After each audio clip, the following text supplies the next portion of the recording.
आइए हम प्रार्थना से शुरुआत कर रहे।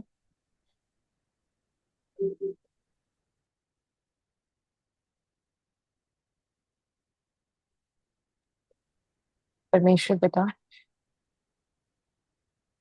आपकी महिमा करते हैं, आपकी आराधना करते हैं प्रभु। कोटि कोटि धन्यवाद करते हैं प्रभु। आपका नाम ऊंचा उठाते हैं प्रभु। आपने हमें ये दिन दिखाया, ये समय दिया, अनुमति दी कि हम यहाँ जुड़ सके, एक परिवार के नाई प्रभु आपका वचन सीख सके। हम योग्य नहीं है प्रभु, फिर भी आपने हमें चुना।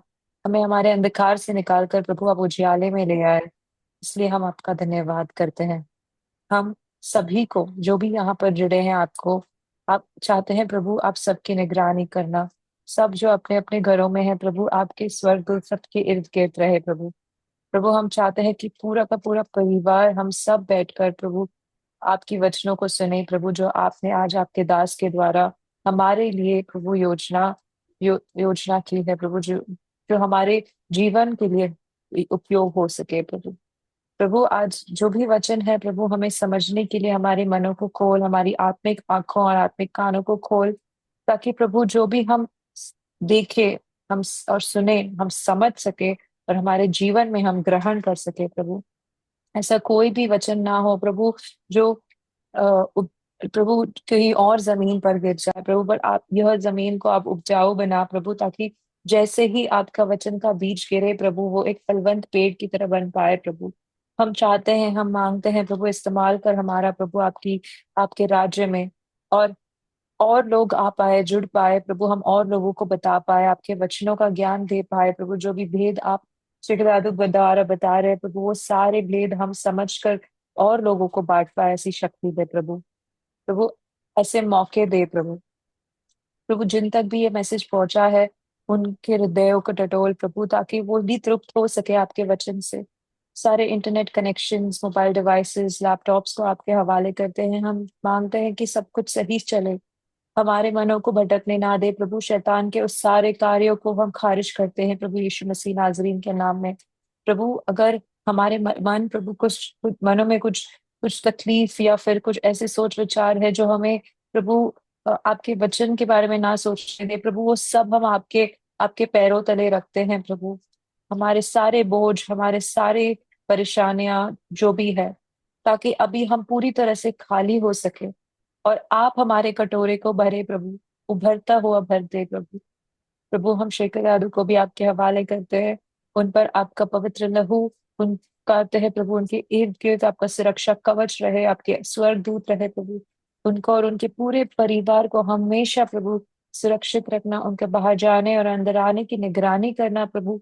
और जहां पर भी आप उनका इस्तेमाल करें, वो सारे लोग प्रभु, और यहाँ जो जुड़े हैं हम सब लोग प्रभु, कभी भी प्रभु आपके राज्य से कभी बाहर ना निकले, हमारा हमारे जो आत्मा है कभी खोए ना प्रभु। प्रभु हम धन्यवाद करते हैं, ऐसे दास को आपने हमारे जीवन में प्रभु रखा है, और हमको उनके जीवन में रखा है प्रभु। ऐसे हम चाहते हैं कि उन पर हमेशा आपका अनुग्रह बना रहे प्रभु, प्रसन्नता बनी रहे प्रभु। और उनको जैसे आप सिखाते हैं प्रभु, हम भी सीखे कि वो जैसे आपका वचन ग्रहण करते हैं, वैसे हम भी कर पाए।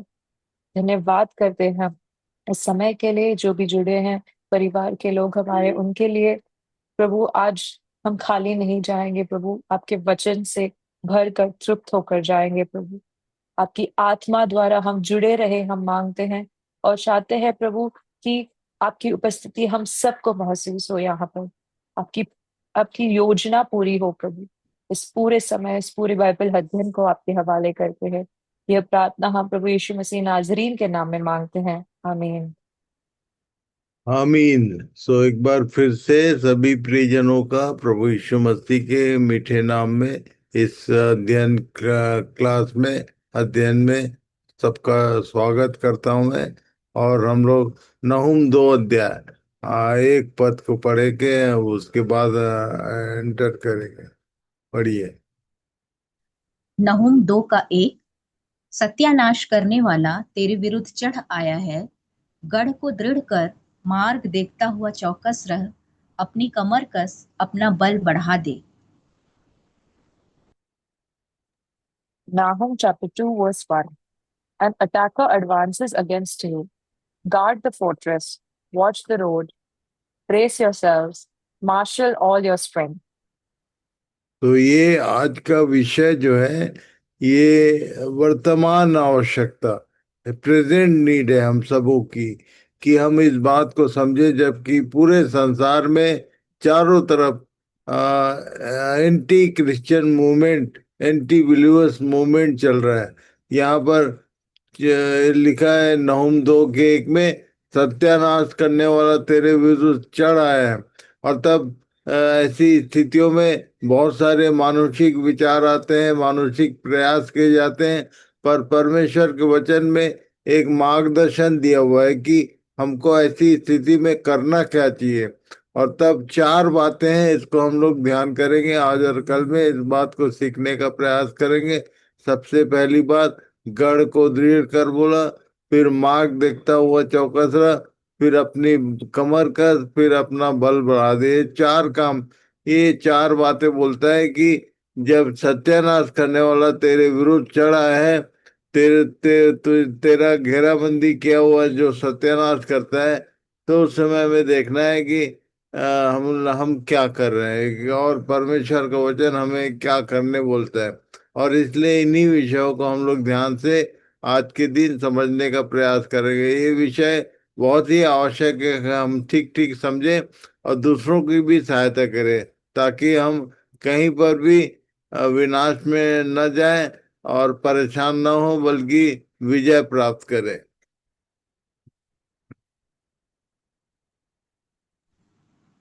यूहन्ना 10 का 10। चोर किसी और काम के लिए नहीं, परंतु केवल चोरी करने और घात करने और नष्ट करने को आता है। मैं इसलिए आया कि वे जीवन पाएं और बहुतायत से पाएं। John chapter 10, verse 10. The thief comes only to steal and kill and destroy. I came that they may have life and have it abundantly. तो ये लाइन बताती है कि एक्चुअल में जो नाश करने का काम है वो किसी मनुष्य का नहीं होता है।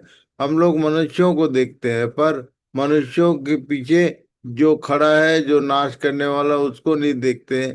परमेश्वर सहायता करे हमारी कि हमारे एक्चुअल जो विरोधी है, जो शैतान है, उसको उस पर हमारी दृष्टि हो और हम समझ सके कि ऐसी स्थितियों में क्या करना चाहिए। हालांकि वो मनुष्यों को ही यूज करता है। परमेश्वर अपने राज्य के लिए मनुष्यों को बढ़ाने के लिए यूज करता है, वैसे ही ये परमेश्वर के राज्य को नाश करने के लिए शैतान मनुष्यों को यूज करता है। तो इसलिए हमारे शत्रु, हमारे बैरी मनुष्य नहीं है, पर हमारा एक्चुअल बैरी हमने बीते दिनों में देखा था कि हमारा सबसे बड़ा शत्रु, हमारा बैरी, हमारा दुश्मन शैतान है। वो सिंह के नाई हमारे ऊपर अटैक करता है। और इसलिए आज फिर से ये एक विषय पर हम लोग ध्यान करेंगे कि ऐसी स्थितियों में करना क्या है, क्या करना चाहिए।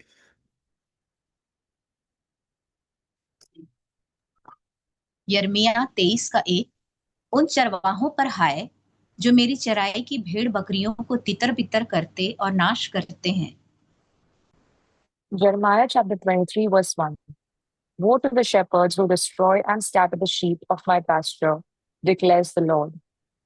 ये परमेश्वर का वचन डिक्लेयर करता है, बताता है कि कई बार जानबूझ के अनजाने में चरवाहे भी जो हमारी यूनिटी है, हमारा जो स्ट्रेंथ है, उसको तितर बितर कर देते हैं और नाश होने की स्थिति बनती है।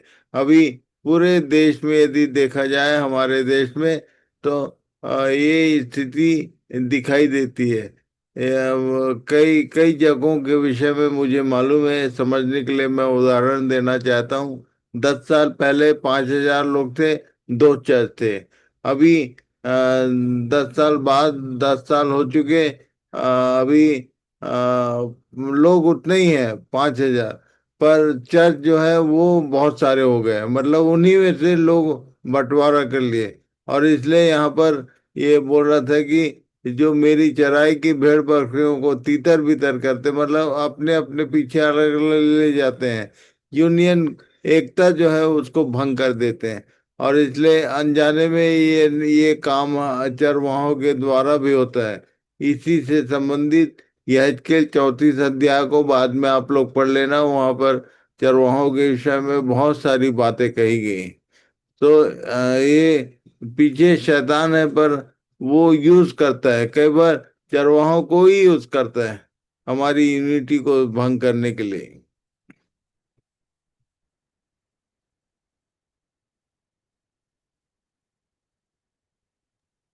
नहूम 2 का 1, सत्यानाश करने वाला तेरे विरुद्ध चढ़ आया है, गढ़ को दृढ़ कर।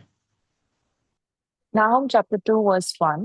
An attacker advances against you. Guard the forts. तो गढ़ को दृढ़ करने की बात कही पहले।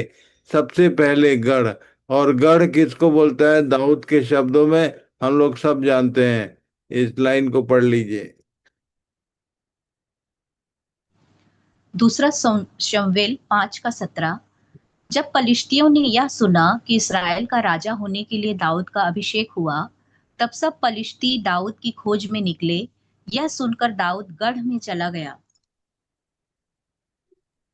2 Samuel chapter 5, verse 17. When the Philistines heard that David had been anointed king over Israel, all the Philistines went up to search for David. But David heard of it and went down to the stronghold. तो यहाँ पर पढ़ने से ऐसा लगता है कि जब दाऊद को पता चला कि लोगों ने, फलिस्तियों ने उसकी घेरेबंदी की है, तो लिखा है कि दाऊद गढ़ में चला गया। यह सुना जब उसने, तो मैं बताना चाहता हूँ, कई बार ऐसा पढ़ने से लगता है कि डर के मारे भाग गया क्या है, पर गढ़ बोलने से गढ़ किसको बोलता था दाऊद, इसको समझेंगे। पढ़िए। भजन संहिता 144 का 1 और 2। धन्य है यहोवा जो मेरी चट्टान है, वह मेरे हाथों को लड़ने और युद्ध करने के लिए तैयार करता है। वह मेरे लिए करुणा निधान और गढ़, ऊंचा स्थान और छुड़ाने वाला है। वह मेरी ढाल और शरण स्थान है, जो मेरी प्रजा को मेरे वश में कर देता है।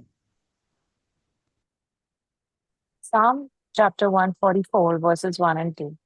Blessed be the Lord, my rock, who trains my hands for war and my fingers for battle. He is my steadfast love and my fortress, my stronghold and my deliverer, my shield, and he in whom I take refuge, who subdues peoples under me. ये लाइनें अलग अलग ढंग से भजन संहिता में कई बार आप notice करेंगे। वो बोलता था यहोवा मेरा गढ़, और तब गढ़ बोलने से वो कहीं छिपने के स्थान में नहीं गया, वो परमेश्वर के पास गया। जब विपरीत स्थिति आए तो हम लोग यूनियन बाजी और इधर उधर जाने के बजाय जो हमारा गढ़ है, जो हमारा परमेश्वर है, उसके पास जाना चाहिए। ये बताने का मतलब ये है। सबसे पहली बात पढ़िए। यशायाह 35 का 3 और 4। ढीले हाथों को दृढ़ करो और थरथराते हुए घुटनों को स्थिर करो। घबराने वालों से कहो, हियाव बांधो, मत डरो। देखो, तुम्हारा परमेश्वर पलटा लेने और प्रतिफल देने को आ रहा है। हाँ, परमेश्वर आकर तुम्हारा उद्धार करेगा।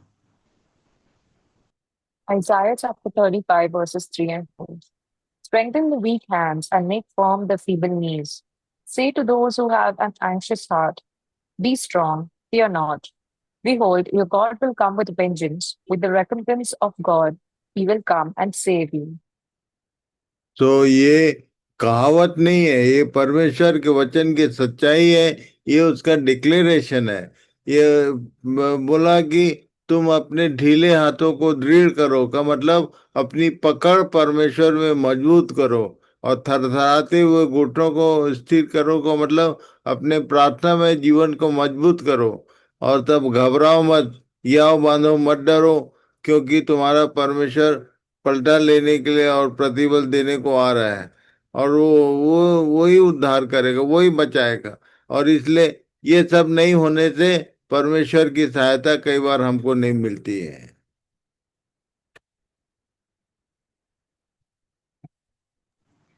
दूसरा शमूएल 5:18 और 19। तब पलिश्ती आकर रपाइम नाम तराई में फैल गए। तब दाऊद ने यहोवा से पूछा, क्या मैं पलिश्तियों पर चढ़ाई करूं? क्या तू उन्हें मेरे हाथ कर देगा? यहोवा ने दाऊद से कहा, चढ़ाई कर, क्योंकि मैं निश्चय पलिश्तियों को तेरे हाथ कर दूंगा। 2 Samuel chapter 5 verses 18 and 19. Now the Philistines had come and spread out in the valley of Rephaim. And David inquired of the Lord, shall I go up against the Philistines? Will you give them into my hand? And the Lord said to David, go up, for I will certainly give the Philistines into your hand. तो दाऊद इस गढ़ में छुपने नहीं गया था, वो परमेश्वर से सलाह मांगने गया था कि मैं क्या, व्हाट टू डू, क्या करना चाहिए ऐसी स्थितियों में। और तब परमेश्वर ने उसकी अगुवाई की। ये 5 अध्याय के 18 से आखिरी तक पढ़ लेना, कैसे इसने पहली बार चढ़ाई किया और हराया, और दूसरी बार स्वर्गदूतों की सेना ने कैसे इनको बचाया। इसको पढ़ना बहुत इंटरेस्टिंग है। प्रभु इसमें आप सबों को आशीष दे, सहायता करेगा।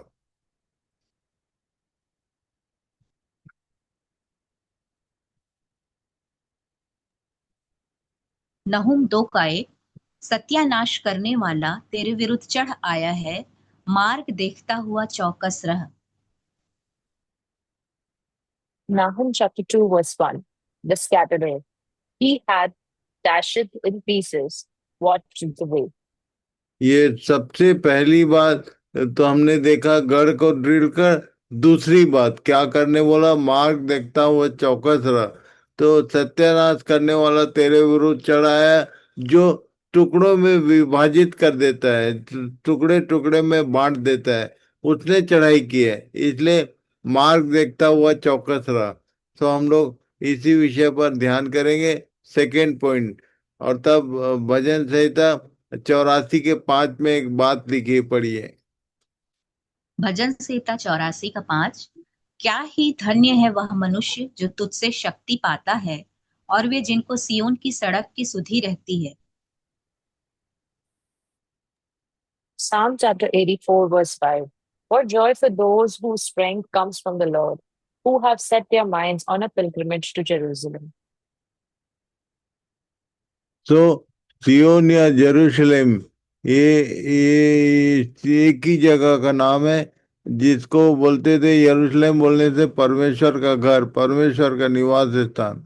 तो परमेश्वर के निवास स्थान तक जाने के लिए मार्ग जो है, उसकी सुधि जो रखता है उसको, वो परमेश्वर से शक्ति पाता है।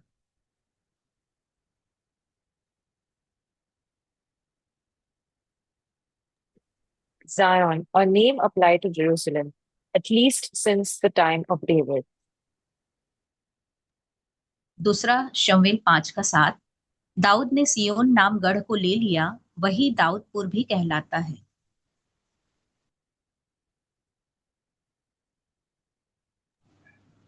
भजन संहिता 102, 21 और 22। और सियोन में यहोवा के नाम का वर्णन किया जाए, और यरूशलेम में उसकी स्तुति की जाए। यह उस समय होगा जब देश देश और राज्य राज्य के लोग यहोवा की उपासना करने को इकट्ठे होंगे। Psalm chapter 102, 21 and 22. And so the Lord's fame will be celebrated in Zion, his praises in Jerusalem, when multitudes gather together and kingdoms come to worship the Lord.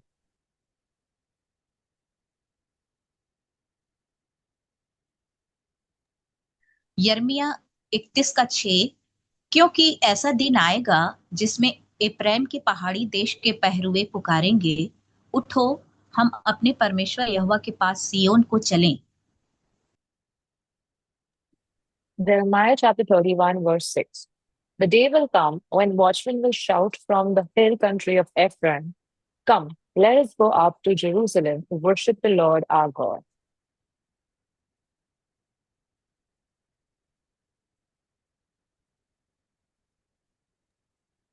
Mika 4, 1 और 2। अंत के दिनों में ऐसा होगा कि यहोवा के भवन का पर्वत सब पहाड़ों पर दृढ़ किया जाएगा, और सब पहाड़ियों से अधिक ऊंचा किया जाएगा, और हर जाति के लोग धारा की नाई उसकी ओर चलेंगे, और बहुत जातियों के लोग जाएंगे और आपस में कहेंगे, आओ हम यहोवा के पर्वत पर चढ़कर याकूब के परमेश्वर के भवन में जाएं।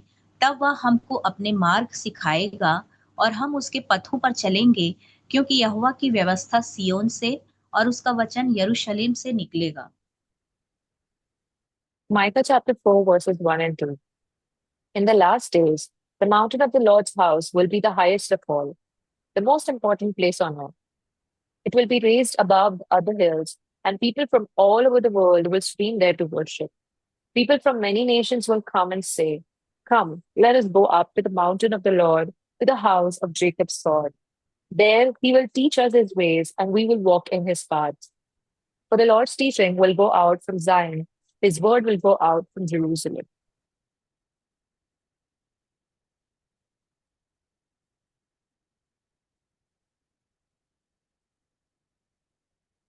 किसी भी शहर में, किसी भी बड़े शहर में एक ही रोड नहीं होता है, बहुत सारे रोड होते हैं। और इसलिए हम लोग ध्यान करेंगे कि यरूशलेम, ये जो बोल रहा है, क्या बोलना चाहता है यरूशलेम। नए नियम में बहुत सारे मार्गों का वर्णन है जो यरूशलेम को जाते थे, और इसलिए उन मार्गों पर ध्यान करने का मतलब क्या है, जिसको समझने का हम प्रयास करें। पढ़िए। लूका 10:25 से 29 तक। और देखो, एक व्यवस्थापक उठा और यह कहकर उसकी परीक्षा करने लगा कि हे गुरु, अनंत जीवन का वारिस होने के लिए मैं क्या करूं? उसने उससे कहा कि व्यवस्था में लिखा है, तू कैसे पढ़ता है? उसने उत्तर दिया कि तू प्रभु अपने परमेश्वर से अपने सारे मन और अपने सारे प्राण और अपनी सारी शक्ति और अपनी सारी बुद्धि के साथ प्रेम रख, और अपने पड़ोसी से अपने समान प्रेम रख। उसने उससे कहा, तूने ठीक उत्तर दिया है, यही कर तो तू जीवित रहेगा। परंतु उसने अपनी तई धर्मी ठहराने की इच्छा से यीशु से पूछा, तो मेरा पड़ोसी कौन है? Luke chapter 10, verses 25 to 29. One day, an expert in religious law stood up to test Jesus by asking him this question: Teacher, what should I do to inherit eternal life? Jesus replied, what does the law of Moses say? How do you read it? The man answered, you must love the Lord your God with all your heart, all your soul, all your strength, and all your mind, and love your neighbor as yourself. Right, Jesus told him. Do this and you will live. The man wanted to justify his actions, so he asked Jesus, and who is my neighbor? तब यहाँ पर उसने ये यरूशलेम से एक जगह जाने के मार्ग के विषय में बताया। पढ़िए। लूका 10:30 से 34 तक। यीशु ने उत्तर दिया कि एक मनुष्य यरूशलेम से यरीहो को जा रहा था कि डाकुओं ने घेर कर उसके कपड़े उतार लिए और मार पीट कर उसे अधमुआ छोड़कर चले गए। और ऐसा हुआ कि उसी मार्ग से एक याजक जा रहा था, परंतु उसे देख के कतरा कर चला गया। इसी रीति से एक लेवी उस जगह पर आया, वह भी उसे देख के कतरा कर चला गया। परंतु एक सामरी यात्री वहां आ निकला और उसे देखकर तरस खाया, और उसके पास आकर और उसके घावों पर तेल और दाखरस डालकर पट्टियां बांधी और अपनी सवारी पर चढ़ाकर सराय में ले गया और उसकी सेवा टहल की। Luke chapter 10, verses 30 to 34. James replied with a story. A Jewish man was traveling from Jerusalem down to Jericho, and he was attacked by bandits. They stripped him of his clothes, beat him up, and left him half dead beside the road. By chance, a priest came along, but when he saw the man lying there, he crossed to the other side of the road and passed him by. A temple assistant walked over and looked at him lying there, but he also passed by on the other side. Then a despised Samaritan came along, and when he saw the man, he felt compassion for him. Going over to him, the Samaritan soothed his wounds with olive oil and wine and bandaged them. Then he put the man on his own donkey and took him to an inn where he took care of him. तो यहाँ पर आप ध्यान से पढ़ेंगे तो दिखाई देगा कि हिंदी में एक शब्द छूट गया है। ये हिंदी में लिखा है एक मनुष्य यरूशलेम से यरीहो को जा रहा था, पर इंग्लिश में लिखा है जेविश मैन वाज ट्रेवलिंग। तो जेविश मैन और मैन में, साधारण मनुष्य और यहूदी मनुष्य में एक फर्क है कि यहूदी बोलने से ये परमेश्वर के घराने का एक जन था जो यरूशलेम से यरीहो, यरीहो के विषय में बाइबल बताती है, यदि आप ध्यान देंगे पुराने नियम में, तो उससे संबंधित एक बात कही गई कि ये श्रापित नगर था, इसको श्राप दिया गया था।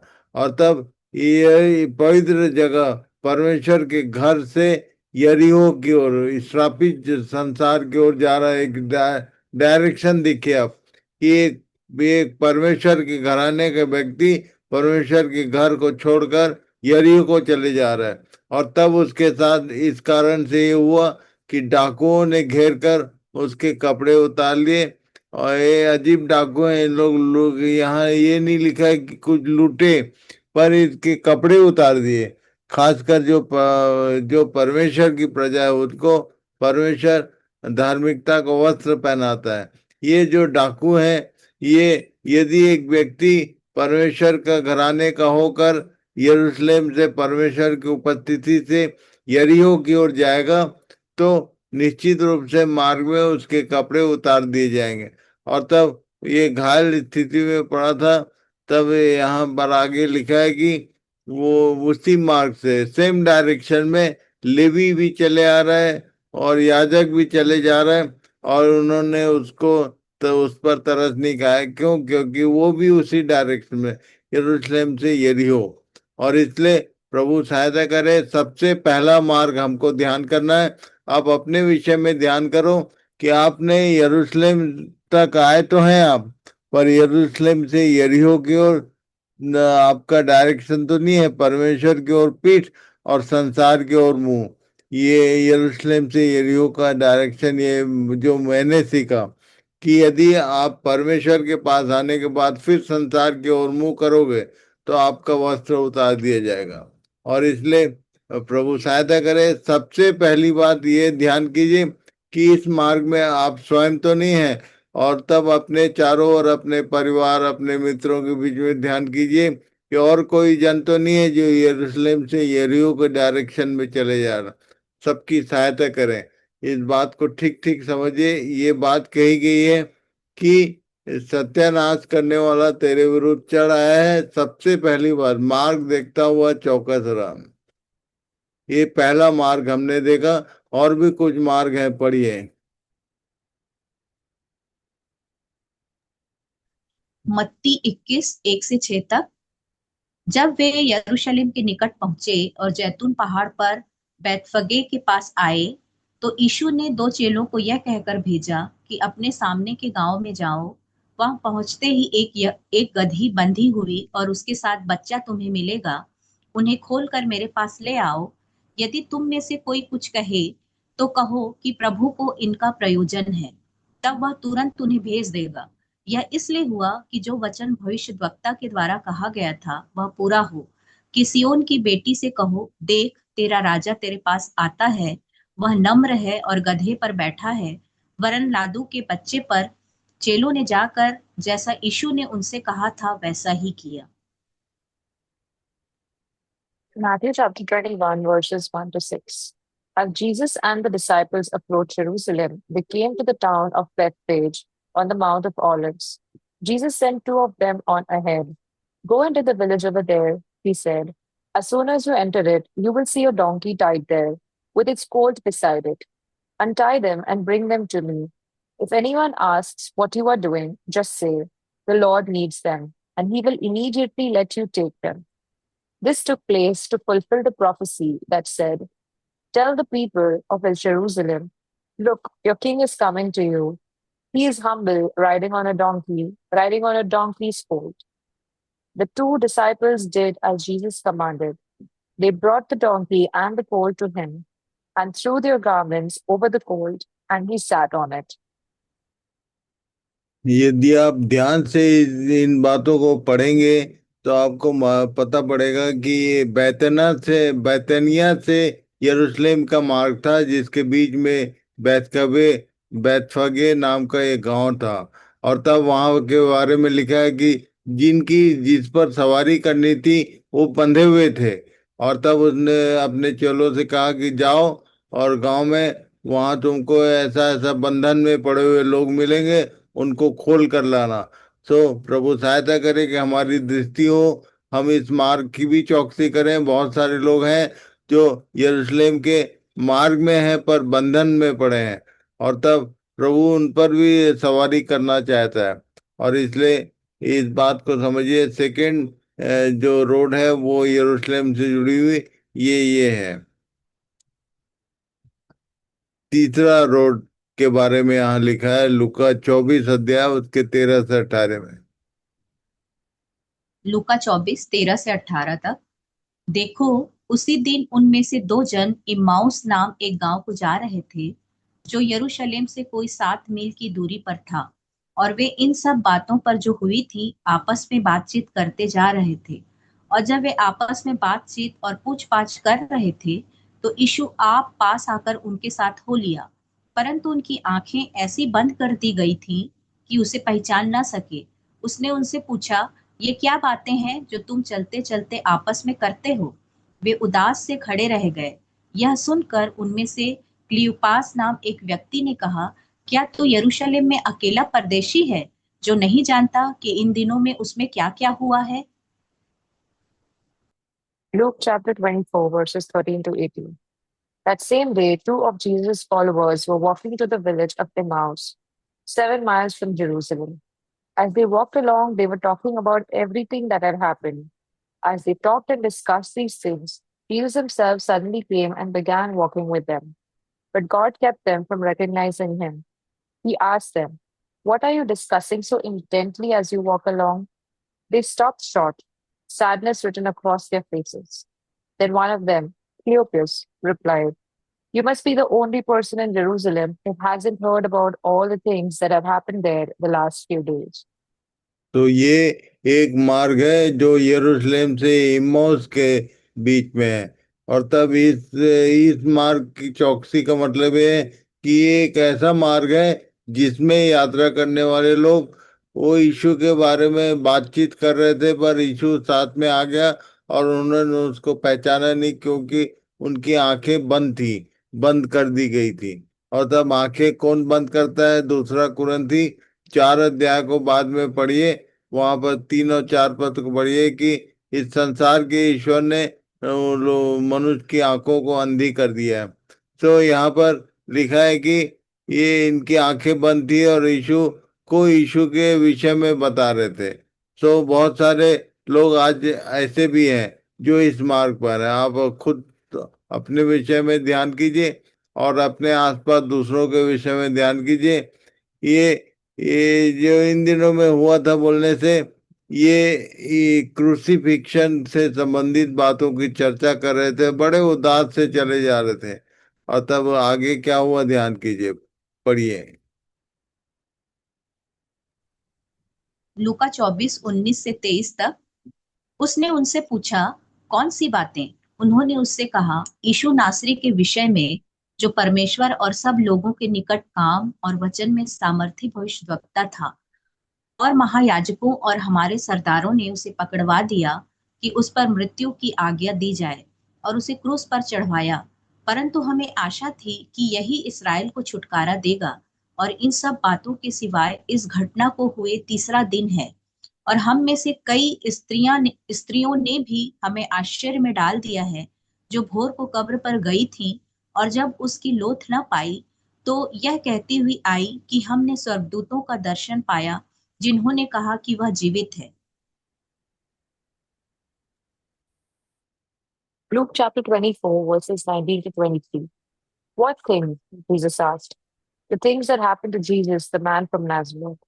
They said, "He was a prophet who did powerful miracles, and he was a mighty teacher in the eyes of God and all the people. But our leading priests and our other religious leaders handed him over to be condemned to death, and they crucified him. We had hoped he was the Messiah who had come to rescue Israel." This all happened 3 days ago. And some women from our group of his followers were at his tomb early this morning, and they came back with an amazing report. They said his body was missing. They had seen angels who told them Jesus is alive. तो ये बताता है कि इस मार्ग के यात्रियों को ये गलत उम्मीद लगा के बैठे थे। और तब इनके बारे में लिखा है कि वो यीशु के विषय में एक बात जो चर्चा में थी कि वो पावरफुल व्यक्ति है, एक प्रॉफिट है। अभी भी लोग पावरफुल व्यक्तियों की खोज में रहते हैं। सो प्रभु सहायता करे।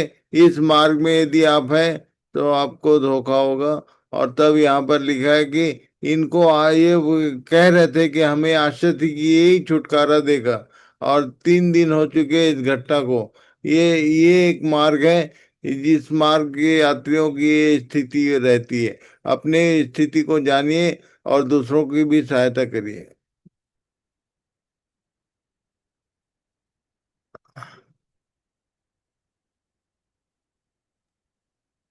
लूका 24:24 से 28 तक। तब हमारे साथियों में से कई एक कब्र पर गए और जैसा स्त्रियों ने कहा था वैसा ही पाया, परंतु उसको न देखा।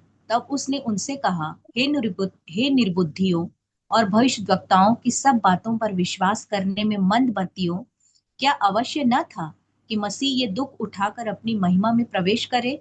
तब उसने मूसा से और सब भविष्यद्वक्ताओं से आरंभ करके सारे पवित्र शास्त्रों में से अपने विषय में की बातों का अर्थ उन्हें समझा दिया। इतने में वे उस गांव के पास पहुंचे जहां वे जा रहे थे, और उसके ढंग से ऐसा जान पड़ा कि वह आगे बढ़ना चाहता है। Luke chapter 24, verses 24 to 28. Some of our men ran out to see, and sure enough, his body was gone, just as the women had said. Then Jesus said to them, "You foolish people, you find it so hard to believe all that the prophets wrote in the scriptures. Wasn't it clearly predicted that the Messiah would have to suffer all these things before entering his glory?" Then Jesus took them through the writings of Moses and all the prophets, explaining from all the scriptures the things concerning himself. By this time, they were nearing Emmaus, and at the end of the journey, Jesus acted as if he were going on. ये मौत के मार्ग में जो लोग हैं, ये इनके विषय में बहुत सारी बातें हैं। यहाँ पर आप पूरे सेक्शन को और बार बार पढ़िए, आपको समझ में आएगा। तब यीशु ने उनसे कहा था, हे निर्बुद्धियों, ओ यू पुलिस पीपुल, तुम परमेश्वर की भविष्यवाणी की भविष्यताओं की सब बातों पर विश्वास करने में मंदमती, स्लो टू बिलीव, ऐसा बोलता है। तो इस मार्ग के चलने वालों का ये स्थिति होता है। यदि आप परमेश्वर की बातों पर विश्वास करने में स्लो हैं, मंद हैं, तो आप इस मार्ग में हैं। या आपके आसपास दूसरे लोग होंगे, आप दूसरों की भी, आप खुद की सहायता करें, खुद की चौकसी करें और दूसरों की सहायता करें।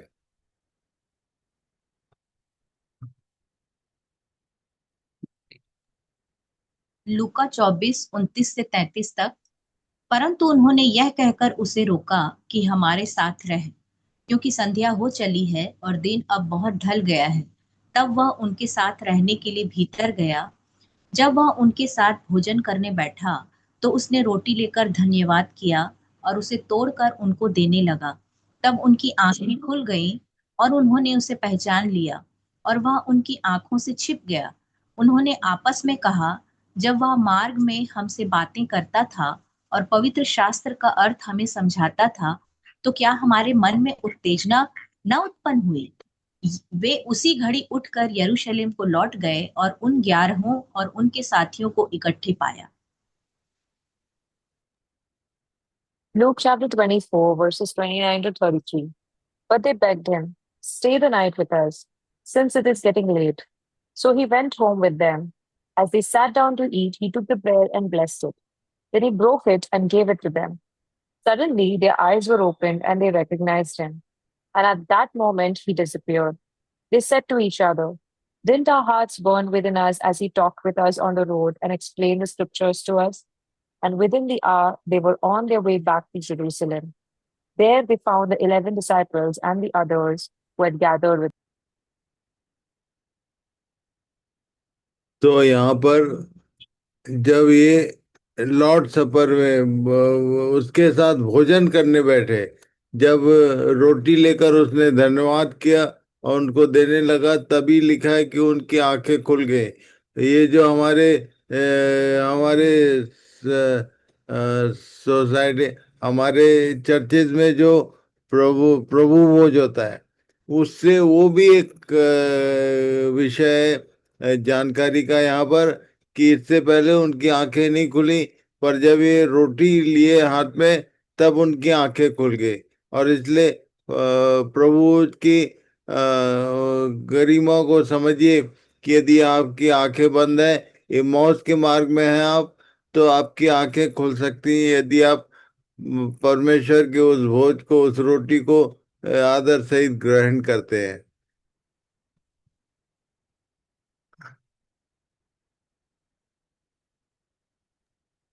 प्रेरितों के काम 8:1 से 8 तक। उसी दिन यरूशलेम की कलीसिया पर बड़ा उपद्रव होने लगा और प्रेरितों को छोड़ सब के सब यहूदिया और सामरिया देशों में तितर बितर हो गए। और भक्तों ने स्तिफनुस को कब्र में रखा और उसके लिए बड़ा विलाप किया। शाऊल कलीसिया को उजाड़ रहा था और घर घर घुसकर पुरुषों और स्त्रियों को घसीट घसीट कर बंदी गृह में डालता था। जो तितर बितर हुए थे वे सुसमाचार सुनाते हुए फिरे और फिलिप्पुस सामरिया नगर में जाकर लोगों में मसीह का प्रचार करने लगा। और जो बातें फिलिप्पुस ने कही उन्हें लोगों ने सुनकर, और जो चिन्ह वह दिखाता था उन्हें देख देख कर एक चित होकर मन लगाया। क्योंकि बहुतों में से अशुद्ध आत्माएं बड़े शब्द से चिल्लाती हुई निकल गईं और बहुत से झोले के मारे हुए और लंगड़े भी अच्छे किए गए और उस नगर में बड़ा आनंद हुआ। तो यरूशलेम की दशा ऐसी थी, और ये पेंटिकोस्त के बाद की स्थितियां हैं ये। और तब लिखा है कि शाऊल जो है विश्वासियों को परेशान कर रहा था, पर वहीं पर फिलिप्पुस के विषय में लिखा है कि वो प्रचार करने लगा सामरिया नगर में जाकर। और तब ये बड़े बड़े काम उसके द्वारा प्रकट हो रहे थे। ये सारी बातें कही गई हैं यहाँ पर। और तब उसके बाद एक इवेंट हुआ, पढ़िए, इसको पढ़ लीजिए पहले, फिर देखेंगे। Acts chapter 8, verses 1 to 8. A great wave of persecution began that day, sweeping over the church in Jerusalem, and all the believers except the apostles were scattered through the regions of Judea and Samaria. Some devout men came and buried Stephen with great mourning. But Saul was going everywhere to destroy the church. He went from house to house, dragging out both men and women to throw them into prison. But the believers who were scattered preached the good news about Jesus wherever they went. Philip, for example, went to the city of Samaria and told the people there about the Messiah. Crowds listened intently to Philip because they were eager to hear his message and see the miraculous signs he did. Many evil spirits were cast out, screaming as they left their victims. And many who had been paralyzed or lame were healed. So there was great joy in that city. तो बड़े बड़े काम हो रहे थे, उसी बीच में एक और बात हुई, पढ़िए। प्रेरितों के काम 8:26 से 30 तक। फिर प्रभु के एक स्वर्गदूत ने फिलिप्पुस से कहा, उठकर दक्षिण की ओर उस मार्ग पर जा जो यरूशलेम से अज्जाह को जाता है और जंगल में है। वह उठकर चल दिया और देखो, कुश देश का एक मनुष्य आ रहा था जो खोजा और कुशियों की रानी कंदाके का मंत्री और खजांची था और भजन करने को यरूशलेम आया था। और वह अपने रथ पर बैठा हुआ था और यशायाह भविष्यद्वक्ता की पुस्तक पढ़ता हुआ लौटा जा रहा था। तब आत्मा ने फिलिप्पुस से कहा, निकट जाकर इस रथ के साथ हो ले। फिलिप्पुस ने उस ओर दौड़कर उसे यशायाह भविष्यद्वक्ता की पुस्तक पढ़ते हुए सुना और पूछा कि तू जो पढ़ रहा है क्या उसे समझता भी है? Acts chapter 8, verses 26 to 30. As for Philip, an angel of the Lord said to him, go south down the desert road that runs from Jerusalem to Gaza. So he started out and he met the treasurer of Ethiopia, a eunuch of great authority under the Kandake, the queen of Ethiopia. The eunuch had gone to Jerusalem to worship, and he was now returning. Seated in his carriage, he was reading aloud from the book of the prophet Isaiah. The Holy Spirit said to Philip, go over and walk along beside the carriage. Philip ran over and heard the man reading from the prophet Isaiah. Philip asked, Do you understand what you are reading? इस बात को समझने के लिए ठीक से event को ये देखना पड़ेगा कि एक्चुअल यरूशलेम से इथियोपिया की ओर जा रहा था वो, और यरूशलेम से इथियोपिया, इसका जो डिस्टेंस है वो मैंने खोजने का प्रयास किया। ये 4033 किलोमीटर बताता है गूगल में। सो ये 4000 किलोमीटर से भी ज्यादा लंबा ये लंबी यात्रा थी। और जब लॉन्ग ड्राइव में होते हैं, जो जो जिनके पास व्हीकल्स हैं वो जानते हैं कि लॉन्ग ड्राइव में कभी भी स्लो नहीं चलता, आदमी बहुत फास्ट चलता है। इस बात को मैं क्यों बताना चाहता हूँ, क्योंकि आत्मा ने फिलिपुस का कहा कि दौड़कर इसके साथ हो ले। अब मैं आपको बताना चाहता हूँ कि ये जो उन दिनों में रथ की यात्रा होती थी, और जो साधारण सिपाही का रथ होता था उसमें 2 घोड़े होते थे। और ये तो एक मंत्री था, मंत्री जो राजकीय अधिकारी होते थे, उनके घोड़े 4 घोड़े वाले रथ होते थे कम से कम। और इसलिए 4 घोड़े वाले रथ के फास्ट स्पीड के साथ में इसको वो आत्मा ने कहा कि उसके साथ दौड़कर उसके साथ हो ले। और तब ये पता नहीं कितनी मेहनत से दौड़ा होगा, आप ध्यान कीजिए इस बात को।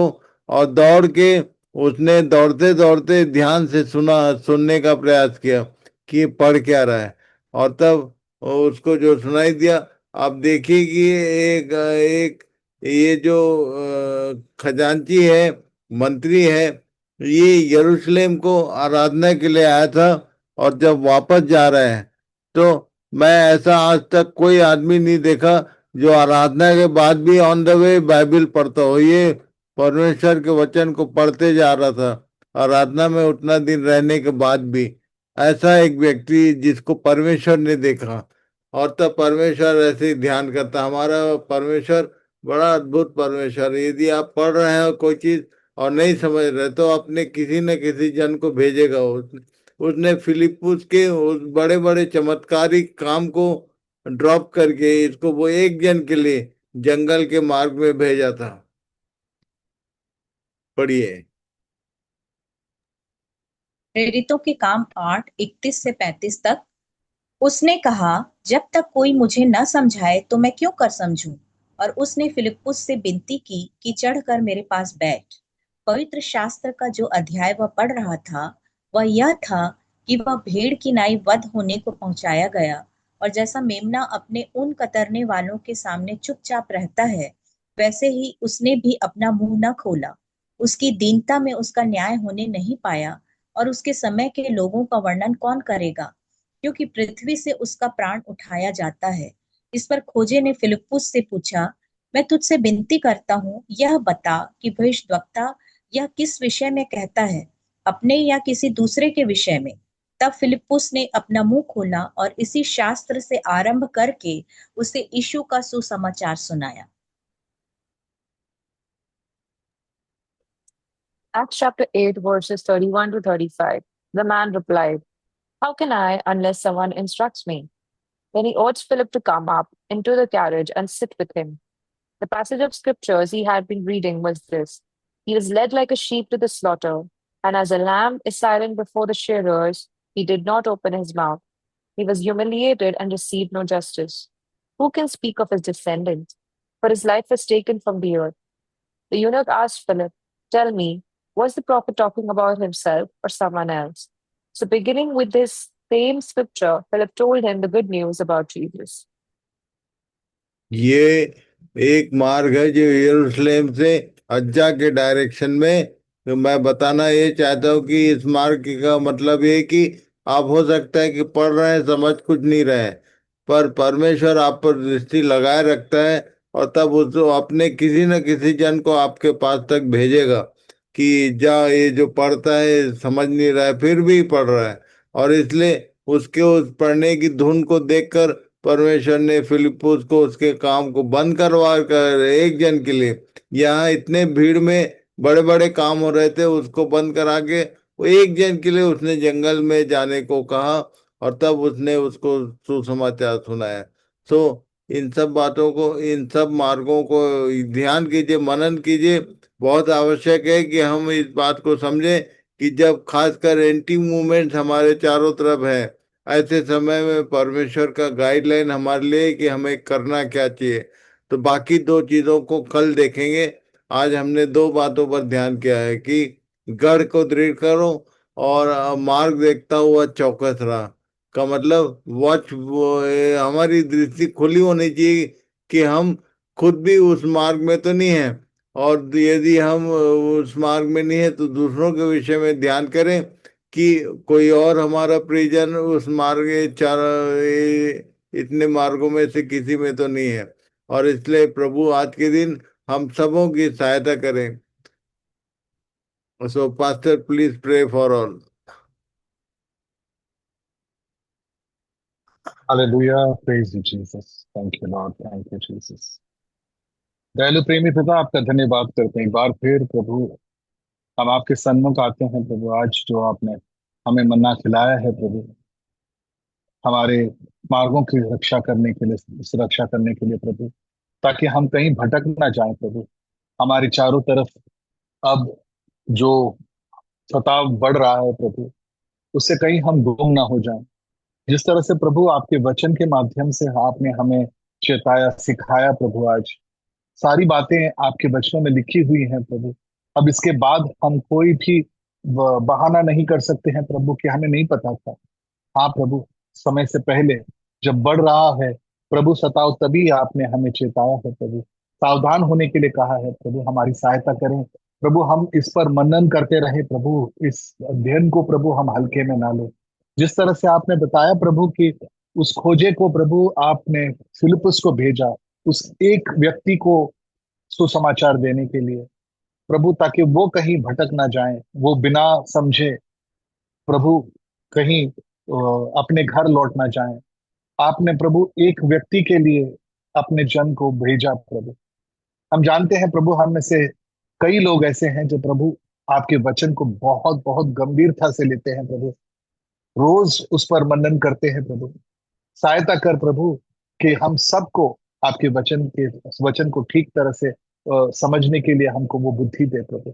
आपने ये उपाय किया है प्रभु, आपके प्रियजन के माध्यम से, शेखर भैया के माध्यम से प्रभु, हमको ये रोज मन्ना मिलता है प्रभु। हम कई लोग हम में से प्रभु जो आपके वचन को गंभीरता से लेकर प्रभु इसको समझने का प्रयास कर रहे थे प्रभु, आपने उसका उत्तर दिया है प्रभु हमारे लिए। शेखर भैया जैसे प्रभु आपके प्रियजन को आपने हमारे बीच रखा, ताकि हम रोज इन बातों को ठीक तरह से समझ पाए, अपने आप को तैयार करें प्रभु। सहायता कर कि हम इसको सही तरह से समझ लें, और जो प्रभु आज नहीं जुड़ पाए हैं, या फिर प्रभु कोई जुड़ना नहीं चाहते हैं प्रभु, लेकिन उनको इस बात का महत्व पता है प्रभु कि आपके वचनों का क्या अहमियत है प्रभु, हम उन लोगों को भी आपके वचन के बारे में बता सकें प्रभु। जब हम बताएं तो प्रभु हम दुनिया जैसे ना लगे प्रभु, हम सचमुच में आपके जन लगे प्रभु, ताकि कोई भी ऐसी बात जो दुनिया से मेल खाती हो वो हमारे अंदर ना दिखाई दे प्रभु। आपका धन्यवाद करते हैं प्रभु, ये आप योजना रोज हमारे लिए बनाते हो कि हम आपके सन्मुख आकर आपकी उपस्थिति में बैठकर प्रभु आपके वचन को ठीक तरह से समझने के लिए प्रभु हम प्रयास कर सकें। धन्यवाद करते हैं प्रभु आपका, जो आपने हमारे बीच प्रभु आपके जन को रखा है, जिससे हम प्रभु ऐसे ऐसी मीठी बातें, ऐसे बातें प्रभु, जिससे हम सावधान हो सकें, जिससे हम अपने आप को तैयार कर सकें, उन इन चीजों को हम जान लें, सीख लें प्रभु पहले से, ताकि जब सचमुच में हम ऐसे सताव से घिरे जाएं प्रभु, हम अचंभे में ना पड़े या फिर हम भय ना खाएं प्रभु।